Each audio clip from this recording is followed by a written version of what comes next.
Hi everyone, this is Cable Vlogs, a Filipino reactor based thinking of Saudi Arabia, and welcome back to my channel. Agad gawa natin reaction video ang Jillman compilation. So I won't take any longer. Let's start this reaction video. Let's check out what Jillman has to offer. Ano meron? Goodness gracious! Ay, Ikaw yung nag-shoplift. ano na naman to? Charis. You are the one caught stealing on CCTV. Ano na naman to? Oh my god, no way. I cannot take this Okay. anymore. No way. Ay. My twin brother is a criminal. Yan ang hindi ko matatanggap. At tawagin mo akong criminal brother. Goodness gracious.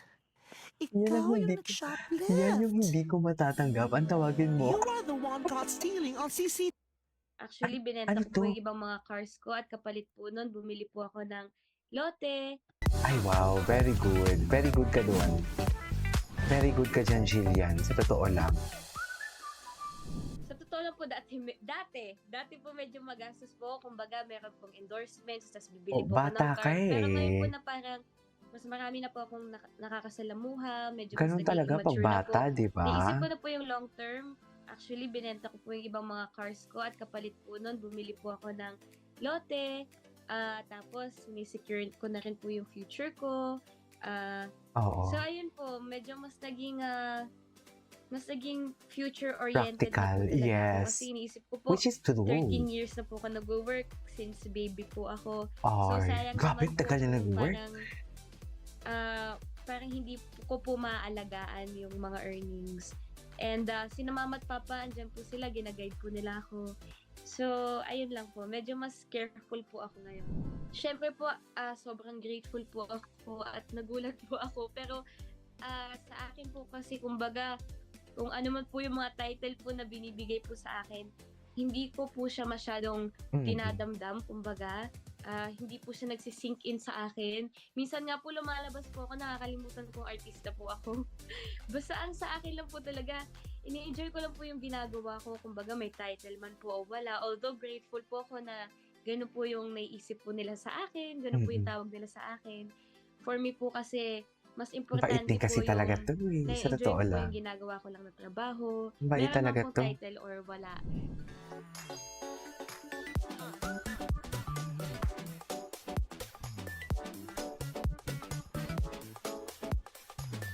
Bait kasi talaga to eh. Ay, hello. Hala, para kay Eman lahat yan. Para kay Eman talaga lahat yan, ma'am. Sinasabi ko sa'yo. Chay! Diba?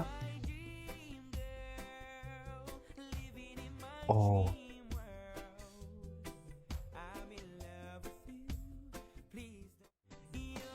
Anyway, ay, ano to?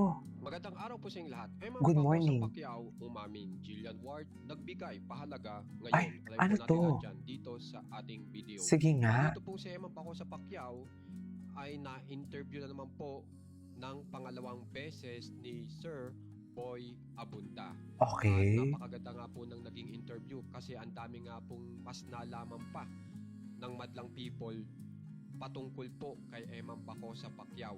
At ngayon po ay ini-update po ni Sir Boy Abunda Oh. yung patungkol po sa kanila ni Jillian Ward. Na Ako ba? ang Tsari. unang tanong po ni Sir Boy Abunda ay Ano? kung ano bang nararamdaman ni Eman Paco sa Pacquiao nang tanungin siya na Na? kung sino ang kanyang showbiz crush noong panahon na iyon. At ito nga po, sumagot nga po si Eman Paco sa Pacquiao. At kapansin-pansin nga po itong muka ni Eman Paco sa Pacquiao na habang sinasagot niya ay nag-iisip siya na nakangiti. At ito nga po ang sumunod kung saan ay talagang Bakit naman ngiti-ngiti kailangang po mag-iisip si Eman Paco yan? sa Pacquiao. Diba? At kasagot nga po Ay, ni Eman Paco sa Nino? Pacquiao ay ito. Napaka-iksi po ng sagot niya na sinasabi niya ay happy naman po kasi sabay ngiti po ng ganito na kung saan ay parang ang nakakaalam Ano? lang po ay si Sir Boy Abunda at siya.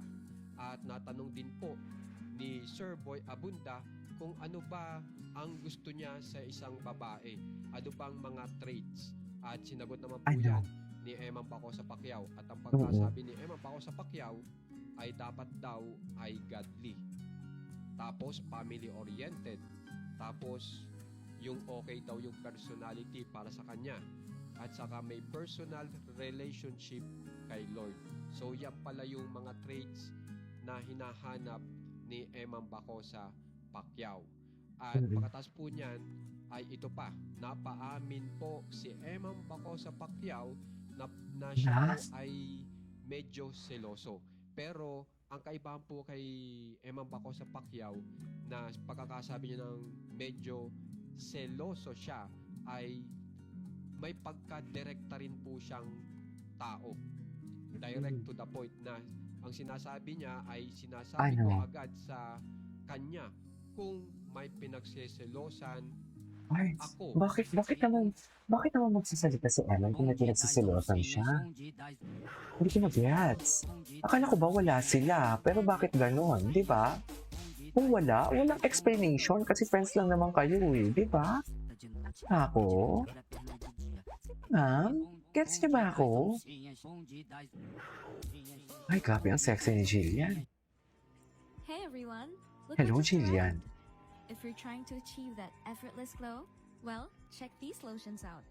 DW's Whitening Serum Lotion. DWs? Here are my two favorites. Option Sa kanila ba number yan? one, niacinamide Yung plus DWs? Arbutin for brightening, Arbutin? and retinol plus Huda for skin Ah, renewal. Ang ganda ah. Just look at the texture. It's lightweight, non-sticky, and it's packed with 5 times skin vitamin essence. Okay. These are definitely my favorites. Treat your skin to Ganda ni an Jillian. everyday Grabe, glow. Barbie arms.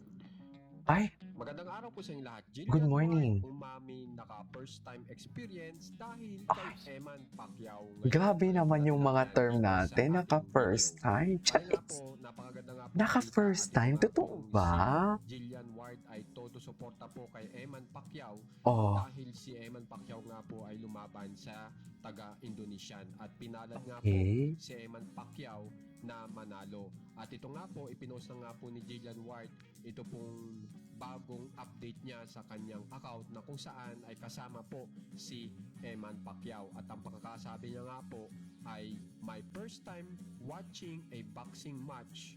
So happy I got to Ay. watch and support our country's future world champion. Parang hirap na hirap naman si na Sir. Pilipinas. Charis. So kung mapapansin nyo, talagang proud na proud po si Jillian Ward kay Eman Pacquiao. At meron nga pala pong bagong update si Eman Pacquiao na sinasabi po ni Eman Pacquiao na ang gusto niya pong maging susunod na laban ay isa pong championship match. Kaya naman po kaabang-abang po yan.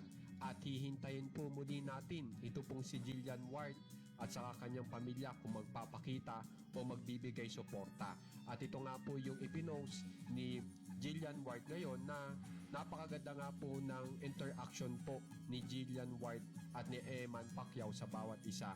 Nakakikita Bakit? Ano? talagang nagiging close na po sila sa bawat isa. Panoorin po muna. Baka MM mo lang yan, Sir, ha? Charis.